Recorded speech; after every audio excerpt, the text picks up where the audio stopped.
আসসালামু আলাইকুম, সবাই কেমন আছেন? আলহামদুলিল্লাহ, আপনাদের দোয়ায় আমরা সবাই অনেক ভালো আছি। তো দেখতে দেখতে ঈদ চলে আসলো, কোরবানির ঈদ। তো এই কোরবানি ঈদটা কিন্তু মানে আনন্দ আর হচ্ছে কষ্টেরও, কারণ কোরবানি গরু, অনেক গরু কত কান্নাই না করে, দেখতে কিন্তু খুবই মায়া লাগে। তো যাই হোক, এখন সকালে নাস্তা বানাইতেছে আম্মা, প্রেশার কুকারে ঝটপট বুয়া বসাই দিছে। তো সকালে নাস্তা টাস্তা খেয়ে এই তো এখানে একটু বাজার আসছে, তো এগুলো করতে করতে প্রচুর দেরি হয়ে গেছে, যেহেতু আজকে মানে সব বাছা কোছার কাজ। ওইদিকে আসমা হচ্ছে চিংড়ি মাছ বাছতেছে, আম্মা পুঁটি মাছই করতেছে। তা আমি আর মাছ টাছে কোনো হাত দিই নেই, আমি হইতাছি সম্পূর্ণ কাটাকুটি করে আমি রান্না টান্না বসাবো, সেই প্রিপারেশনে আমি নিতেছি। তো একটু এই ফাঁকে আসলাম আপনাদের সাথে এই মাছগুলো শেখার। তো আজকেও কিন্তু বাজার থেকে এই লাল শাড়ি পুঁটি নিয়ে আসছে। তো শাড়ি পুঁটিগুলো আম্মা কাটতেছে, আমার আবার পুঁটি মাছ অনেকই পছন্দ। তো আজকে হচ্ছে পুঁটি মাছের তরকারি রান্না করবো এবং ভাজা করব, আর হচ্ছে শুটকি রান্না করব, ডাল। তো এখন আমি তো মানে এক হাতে জোগাইতেছি আর এক হাতে রান্না করতেছি। তো একভাবে তো মানে সম্পূর্ণ গুছায় গাছায় নিলে তো রান্না করতে অনেকটা লেট হয়ে যাবে। তো সেজন্য আমি একটা রেডি করে একটা বসে একটা রেডি করে এভাবে রান্না করি, যাতে আমার জলদি হয়ে যায়। তো সেজন্য আমার ভাত রান্না হয়ে গেছে, আমি ভাত রান্না করে যা যা পারছি কাটাকুটি করে নিচ্ছি। তো ভাতটা হওয়ার পরে আমি এখন এই তো শুটকি তরকারিটা বসাই দেবো। এর মধ্যে আমি শুটকির পটল আর হচ্ছে শুটকির টাইলা সিদ্ধ করে বাইচা বুচা রাখা হয়েছে, আসমা বাইচা দিছে। তো এখন আমি তো এটাকে ভালোভাবে মশলা কষানোর পর এখন আমি দিয়ে দেবো কেটে রাখা পটল। তো পটলগুলো আমি একদম চিকন চিকন করে ভাজির মতন কেটে নিছি, সেই কেটে ধুয়ে রাখা পটলগুলো আমি এটার মধ্যে দিয়ে দেবো। তো এটাকে আমি এখন ভালোভাবে কষায় নেব। এটা অন্য পাশে চুলায় বসায় দিছি, আর এটা হচ্ছে আমি এই চুলায় বসায় দিছি।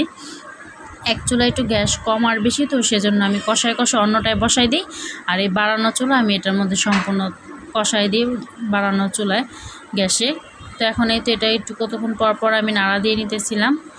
আর অন্য পাশে আমি এখন আবার সেই তরকারিটাই প্রসেসিংই করব।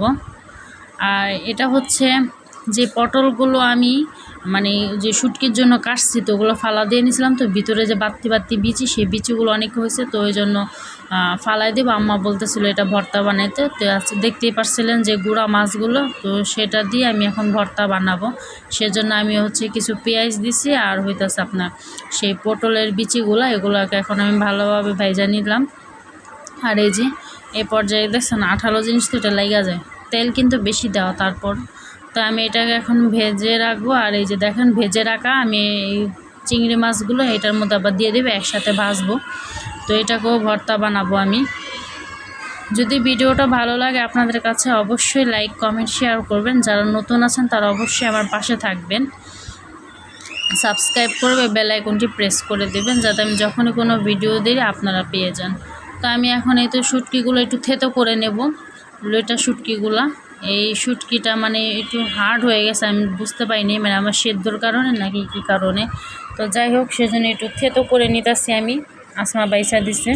আমি এই জন্য একটু পুতা দিয়ে এটাকে মানে একটু থেতো করে নিই, যেন একটু মানে নরম হয়, সফট হয়, নাহলে শক্ত শক্ত তো ভাল লাগে না খেতে। তো এই জন্য আমি থেতো করে নিতেছি। আর অন্য পাশে রান্নার জোগাড় নেই।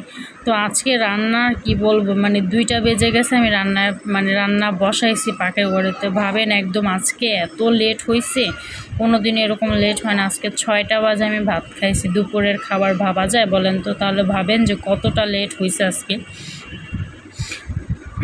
তো এই তো এই পাশে আমি হচ্ছে থেতো করে শুটকিগুলো এগুলো দিয়ে দিলাম। তো এখন পটলের সাথে আর এই যে দেখেন এরকম এই শুটকিটা ভাজা করতে মানে সবগুলো আজকে রান্না মানে খুবই প্যারাময় মানে রান্না বান্না। যাই হোক, ধুন্দুল তরকারিটা হয়তো বা একটু শর্টকাট। তো যাই হোক, আমি এখন এই তো এটাকে মশলা টশলা কষাইয়া ধুন্দুল কেটে রাখা ধুন্দুলগুলো আমি দিয়ে দিলাম। ধুন্দুল দিয়ে পুঁটি মাছের তরকারি, এটা আমাদের সবার কাছেই ভালো লাগে, বিশেষ করে আমরা 3 মহিলা, আমার শাশুড়ি, ননদ, আমরা এটা পছন্দ করি।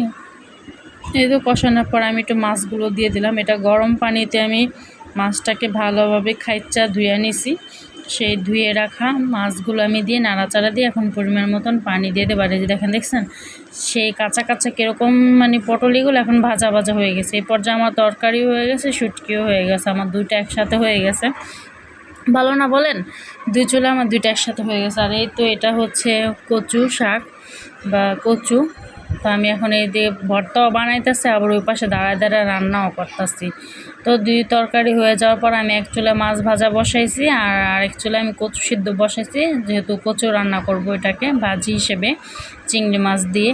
তো অনেকগুলো তো সেজন্য একসাথে হয় না পাতিল, আর এগুলো যেহেতু ফাঁপানো জিনিস, তো এটা কম যখন হচ্ছে আমি আবার এটা নাড়াচাড়া দিয়ে আবার দিয়ে দিই, মানে এটাকে 3 বারে আমি এটাকে দিচ্ছি বারে বারে।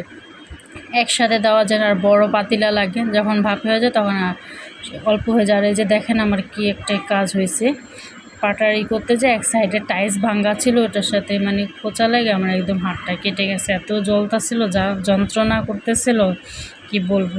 আর এই যে কচু রান্নাটা শেয়ার করা হয়নি কিভাবে যেহেতু আজকে অনেক তাড়াহুড়ো ছিলাম, অনেক পেরেশানিতে দিন কাটলো আজকে। তো আর এই তো এখন আমি এটাকে ভাজা করে নেব, মানে সবগুলো জিনিসই আজকে অনেক প্যারাময়। আমি এটাকে এখন আরও ভাজা করব। তো আপনারা আমার ভিডিওটা ভালো লাগলে অবশ্যই লাইক করবেন, কমেন্ট করবেন। আজকের ভিডিওটা এই পর্যন্ত, কি সবাই ভালো থাকবেন, সুস্থ থাকবেন, আমাদের জন্য সবাই দোয়া করবেন, ঈদের জন্য সবাইকে ঈদ মোবারক।